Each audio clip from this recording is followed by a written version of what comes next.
रघु एक छोटे से गांव में रहता था।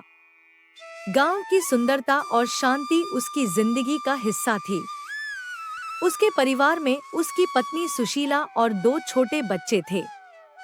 रघु एक ईमानदार किसान था और उसका जीवन साधारण था। लेकिन एक दिन उसकी जिंदगी में एक अजीब मोड़ आया। रघु खेतों में काम कर रहा था, तभी एक अजनबी व्यक्ति उसके पास आया। वह व्यक्ति अजीब से कपड़े पहने हुए था और उसके हाथ में एक पुराना और काला बस्ता था। उसने रघु से कहा, मैं एक लंबी यात्रा से लौट रहा हूँ और मुझे तुम्हारी मदद चाहिए। रघु ने उसकी मदद की और उसे अपने घर के पास एक जगह ठहरने का निमंत्रण दिया। उस अजनबी ने स्वीकार कर लिया और अगले कुछ दिनों तक रघु के घर में ठहरा। वह व्यक्ति बहुत ही समझदार और ज्ञानी था। उसके पास बहुत सारी कहानियां और ज्ञान था। कुछ दिनों बाद जब वह अजनबी चलने की तैयारी कर रहा था, उसने रघु को एक पुराना बक्सा सौंपा। रघु ने उसे धन्यवाद कहा और बक्सा खोलने की कोशिश की। बक्से के अंदर एक सुंदर सी कागज की चिट थी, जिस पर लिखा था, वरदान, जो चाहे मिल जाएगा। रघु ने चिट को पढ़ा और बक्सा बंद कर दिया।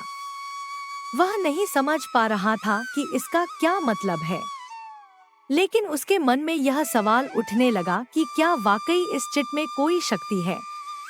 रघु ने सोचा कि वह इस चिट को एक परीक्षण के रूप में लेगा। उसने सोचा कि वह सबसे पहले अपने परिवार की भलाई के लिए इसका प्रयोग करेगा। उसने चिट को ध्यान से पढ़ा और कहा, मेरे परिवार को खुशहाली और समृद्धि मिले। अगले कुछ हफ्तों में रघु ने महसूस किया कि उसके जीवन में बदलाव आ रहे हैं। उसकी फसल अच्छी हो रही थी और उसके बच्चों की शिक्षा में भी सुधार हुआ था। गांव के लोग भी उसकी खुशहाली को देखकर हैरान थे। सुशीला ने रघु से कहा, तुम्हारे पास कुछ खास है। हमारे जीवन में इतनी सारी अच्छाइयाँ कैसे आ रही हैं? रघु ने उसे बक्से की बात बताई और चिट को दिखाया। सुशीला भी विश्वास नहीं कर पा रही थी, लेकिन उन्होंने बक्से की शक्ति पर यकीन करना शुरू कर दिया। समय बीतता गया और रघु का परिवार समृद्ध हो गया। लेकिन इस समृद्धि के साथ साथ रघु की इच्छाएं भी बढ़ने लगी। उसने सोचा कि अगर उसके पास अधिक धन हो तो वह और भी लोगों की मदद कर सकता है। एक दिन रघु ने चिट को फिर से पढ़ा और कहा, मैं और भी धन और संपत्ति चाहता हूँ। उसने बक्से को खोला और देखा कि उसके पास कई तरह की बहुमूल्य वस्तुएं थीं। लेकिन उसने इसे किसी के साथ साझा नहीं किया, बल्कि अपनी संपत्ति को और बढ़ाने के लिए लगातार मांग की। रघु की लालच बढ़ती गई और उसका ध्यान केवल धन और संपत्ति पर केंद्रित हो गया। उसने अपने परिवार के साथ समय बिताना कम कर दिया और अपनी सारी ऊर्जा केवल धन अर्जित करने में लगाने लगा।